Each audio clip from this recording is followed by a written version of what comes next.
Hello বন্ধুরা, তো আজকের আমার ডেস্টিনেশন হলো মেদিনীপুর জেলার দাঁতন। তো আমি এই মুহূর্তে দাঁড়িয়ে রয়েছি শালিমার স্টেশনে। আমি এখন উঠবো ধৌলি এক্সপ্রেসে। তো অ্যাকচুয়ালি এই মুহূর্তে টেম্পারেচার অনেক বেশি, কিন্তু যেহেতু আমি টিকিটটা অনেক আগেই কেটে ফেলেছিলাম, তো যার জন্য আমি আর ক্যান্সেল করতে চাইছিলাম না। আমি ভাবলাম যে দেখা যাক কতটা গরম আছে মেদিনীপুরে।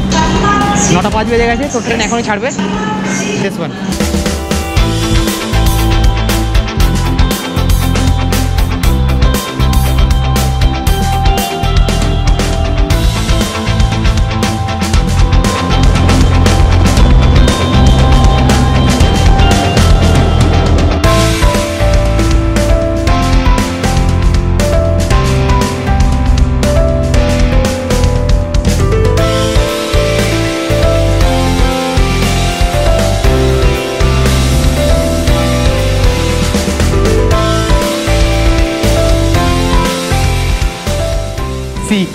আমরা এখন দাঁতনে পৌঁছে গেছি, কিন্তু এখানে কোনো প্ল্যাটফর্ম নেই।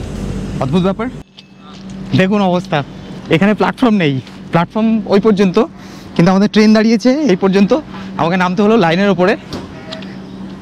ভেরি স্ট্রেঞ্জ, ইন্টারেস্টিং, কিছুটা রিস্কি অবশ্য, কেননা এখান দিয়ে সবসময় হাই স্পিড ট্রেন চলাচল করে, আর এরকম লাইন দিয়ে হাঁটাটা কিছুটা বিপজ্জনক তো অবশ্যই, but nothing can be done. তো এই হলো দাঁতন স্টেশন।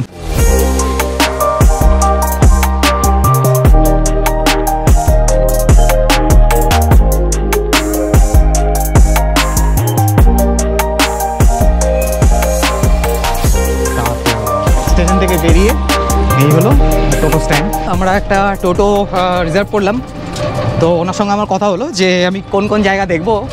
টাইম খুব শর্ট, তো 7:30 তাড়াতাড়ি করে দেখতে হবে। So let's go. আমি এখন রয়েছি দাঁতনে। ওয়াও,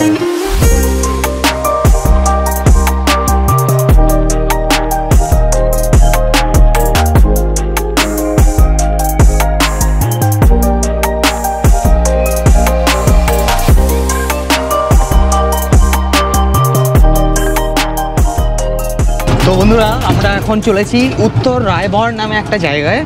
এবং এই অ্যাকচুয়ালি এই দাঁতন তো বহু প্রাচীন একটি জনপদ। তো এখানে বৌদ্ধ ধর্মীয়, শৈব ধর্মীয়, বৈষ্ণব ধর্মীয় সব ধরনের সব ধর্মাবলম্বী মানুষের একসময় লাইক 1000-2000 বছর আগেও এখানে জনপদ ছিল, তার প্রমাণ পাওয়া যায়। তো আমরা চলেছি সেরকম একটি শৈব তীর্থের সন্ধানে। সেই শৈব তীর্থ বিলুপ্ত হয়েছে, কিন্তু তার কিছু উদাহরণ আমরা খুঁজলে এখনও দেখতে পাই। আমরা এখন চলেছি উত্তর রায়বরে সেই মূর্তিটি দেখতে। যদিও মূর্তিটি অনেকটাই ভগ্ন অবস্থায় রয়েছে, কিন্তু আমি রীতিমতো এক্সাইটেড সেটা দেখার জন্য। তো এই হলো উত্তর রায়বরে যাওয়ার রাস্তা।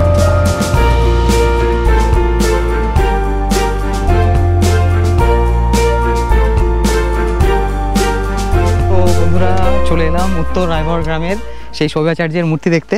তো এই হলো উত্তর রায়বরের সেই জায়গা। কোনো এক সময় এখানে শৈব কাল্ট এখানে প্রচণ্ড ফ্লারিশ করেছিল, কিন্তু এই মুহূর্তে সম্পূর্ণ বিলুপ্ত, মানুষজন কেউ হয়তো জানেই না। তো এই মুহূর্তে সেই শৈব আচার্যের যে মূর্তিটি, সেটি জটাধারী বাবা নামে এখানে স্থানীয় মানুষেরা তাকে পুজো করেন। এবং সেটা এমন একটা জায়গায় রয়েছে যে আমাদের টোটোটা ওখানে রেখে হেঁটে হেঁটে যেতে হচ্ছে, কেননা এখানে টোটো নিয়ে যাওয়ার মতো রাস্তা নেই। তো এই দেখুন কীরকম জায়গাটা।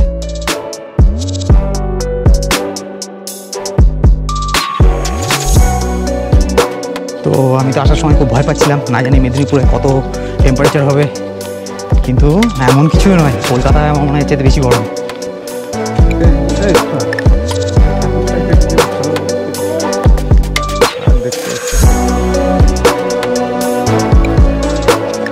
তো বন্ধুরা পৌঁছে গিয়েছি আমাদের।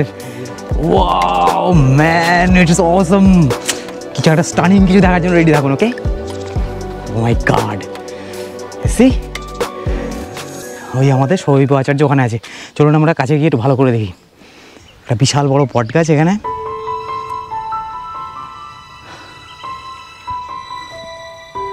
তো বন্ধুরা দেখুন,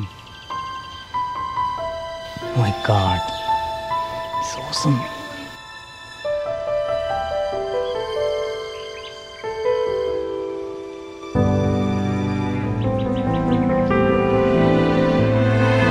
তো বন্ধুরা আমি এই মুহূর্তে রয়েছি পশ্চিম মেদিনীপুর জেলার দাঁতনের উত্তর রায়বর নামক একটি গ্রামে। এই গ্রামে ছিল শৈব যে কালচার ছিল, শৈব কাল্ট প্রভাব ছিল সেই শৈব কাল্টের, এবং সেই সব মন্দির, সেই সমস্ত মূর্তি সমস্ত বিলুপ্ত হয়েছে। কিন্তু এই মুহূর্তে এই যে দেখতে পাচ্ছেন আমার পাশে, ইনি হলেন একজন শৈব আচার্য।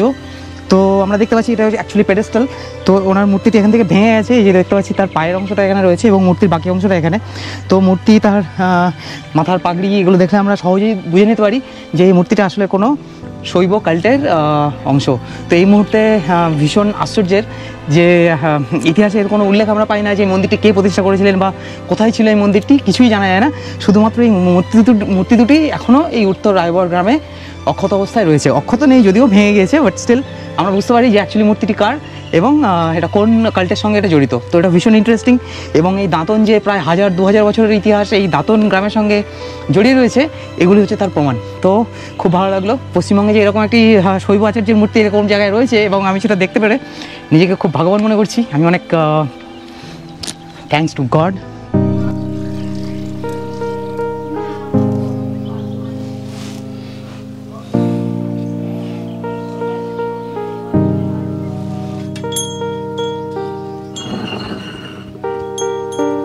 ঠাকুরমশাই, আপনি তো পুজো শুরু করবেন এখন, তো আপনার সঙ্গে একটু কথা বলি। এই মূর্তিটা তো শৈব আচার্যের মূর্তি, তো আমরা ইতিহাস বই থেকে জানলাম যে এটা প্রায় 1000-1200 বছরের প্রাচীন মূর্তি। তো এই দাঁতনে এটা কীভাবে এলো? এ তো ফুটা ফুটা মানে মাটির ভিতর থেকে। ও আচ্ছা আচ্ছা, মানে সেই স্বয়ম্ভু যাকে বলে। ওনারা ছিলেন তপস্যা লাইনে। তপস্যা লাইনে কি হলো না, তখন এরা ছিন্ন মূর্তি হলেন। কিরকম, একদিন যদি কেটে যায় তাহলে এরা কোনো খণ্ড খণ্ড হতো না। যতগুলা সব পাথরের মূর্তি সেগুলা খণ্ড খণ্ড হয়েছে। আচ্ছা, কারণ কারণ মানে এই বাবার কাছ থেকে আমরা দেখেছি, তার বাবা এরকম ছিলেন। আচ্ছা আচ্ছা, এরপরে আমাদের পড়েছে। আচ্ছা, আপনি বর্তমান পূজারী, আপনি পুজো টুজো পুজো করছেন। মূর্তি তো বহু প্রাচীন, তো সরকারিভাবে কোনো রকম কিছু আসে বা কিছু রক্ষণাবেক্ষণের জন্য কোনো ব্যবস্থা নেওয়া এরকম কিছু হয়? কিছু হয়নি, কিছু হয় না, কিছু হয়নি। উনি তো সন্ন্যাসী লোক না, কিন্তু সে গাছের গোড়ায় থাকতে পারে। আচ্ছা, তাহলে এটাই ওনার জন্য বেশ সবচেয়ে ভালো। উপরে আপনি চাঁদা করতে পারেন, ইত্যাদি করতে পারেন, কিন্তু মন্দিরের ভিতরে থাকবেন না। আচ্ছা, অনেক ধন্যবাদ আপনাকে, ভালো থাকবেন। থামুন এক মিনিট।